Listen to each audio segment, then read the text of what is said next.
waxaa dhamaadka sanadkii hore 2019 booqday madaxda xiriirka Soomaaliyeed kubadda cagta ee dhalinyarada ka timid wadanka UK iyagoo sanadkii labaad booqasho indhindheen ku tagay tuulada ciyaaraha waxayna goobjoog u sheegeen in wax badan oo la taaban karo laga bedelay garoonka ugu weyn Soomaaliya tan iyo bishii August 2018 markaas oo ay ciidamada Amisom ku wareejiyeen dowladda Soomaaliya sanadkii hore geeda ka bixi jiray marka meel ugu socon karo ma ahayn wax dhismo dhan u jeedin haddana sanadkan maxaa arkaysaa stadium ku soo noqonayso oo adii boqolkii 70 munjada oo dhameystirkiis marooy way soo marka adduunka dhan kaasa suuqay stadiumkaas inta loo furo soo qaranka iyo dad kale adduunka noogu imaada meeshaas noogu la ciyaaraan soo Soomaaliya toos u socno الله أساس ما وينا ما شاء الله خرح كليوا لكن واحد بدل قديما ما كان صح حاسة اللح كليو والقرون كان نظيف لك ديكو ما كان ما شاء الله قرون في علينا خلاص قرون وين واي أنا قرون كأصلا وجربي كله يسكمد واي كز أصلا وقعتها 60,000 عمل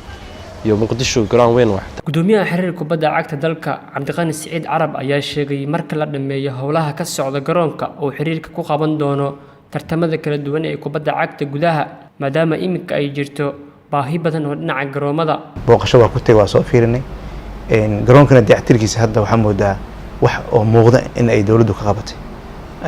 wax muuqda runtii laga qabtay annagana hadda waxaan sugaynaa xilliga ay gabagabayn doonaan dayactirka ku socda ka xiriirka kubadda cagta hadda waxaan isku diyaarinaynaa sida garoonkaas oo isticmaali lahayn uguna qaban lahayn wixii loogu talagalay oo ahaa in horyaaladii dalka lagu ciyaaro in ciyaarihii dibadda haday macquul noqoto garoonka lagu ciyaari lahaa waaye in kooxihii ay helaan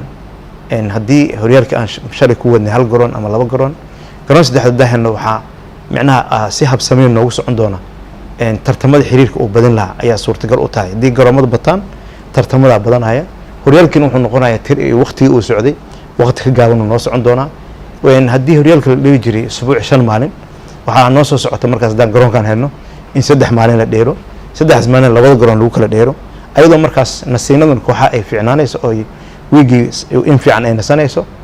tirada ciyaaro la dheeraan ee badan doonaan marka garoonka faa'iido badan ku fadhiya waxaan hadda suugeynaa markii ay gacanta laga qaado in annaguna u diyaar garoono sida ciyaaraha ugu abaabul lahayn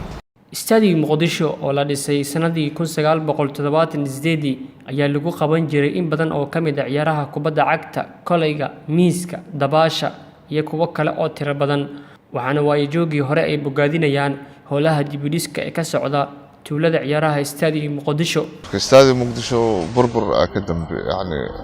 saan ku uga tagay ma aha is different laakiin hadda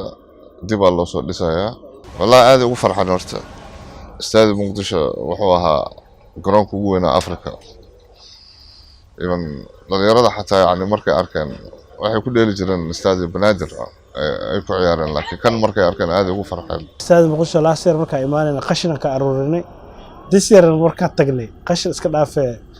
meesha aan tagnaba nadiif ahayd marka waxa ma hadda iska ilaahay iska leh dad badan ayaa u arka garoonkan inuu wax badan ka tiri doono guulaha xulka qaranka iyo kooxaha kubadda cagta ee aadaya tartamada dibadda iyagoo iminka rajeynaya in garoonkan uu dib u soo celiyo tartamadii kala duwanaa uu martigelin jiray barnaamijkii